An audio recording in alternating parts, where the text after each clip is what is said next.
Teddie's Churndash quilt up here on the quilting bed. Over the many years I've done this, I've gotten a fair amount of Teddie's quilts, and I will say that most of her quilts run within this same genre of colors. This is probably the first Churndash I've received from her. In fact, from the thousands of quilts, I haven't received a whole lot of Churndashes, some that have a Churndash block here and there, but this may be the first quilt I've ever received out of the thousands, seriously, that it's an All-Churndash quilt.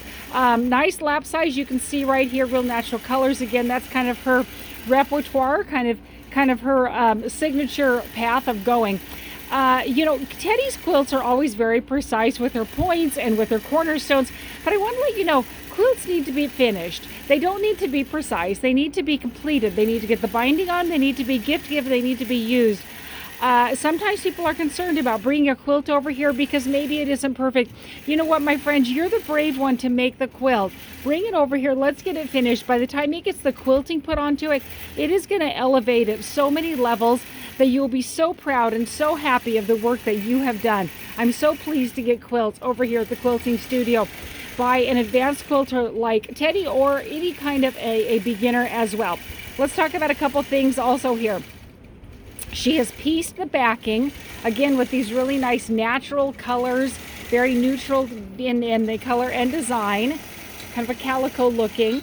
And the top and the bottom both have this particular viney, wispy design on it. And then the center has kind of this calico look. So she's put that in between. She's done a great job with her seam, making it very nice with the tension, not being too tight or loose. She's pressed the seams both toward the center. Nicely done. Talking about pressing, Teddie's pressing job is always exquisite. Let's go and turn this over and take a look. She's done a great job of following the designs to be able to nest her quilt blocks together. And then I love when she came to the sashing, how she pressed both of these toward the sashing.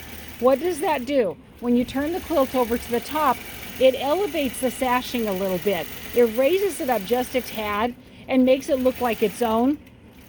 It looks like these are falling inside of a picture frame. So when you have sashing, I would consider bringing your pressing into that to raise that just a tad. It's called turn of cloth, and that turn of cloth will both bring those sides in just a bit.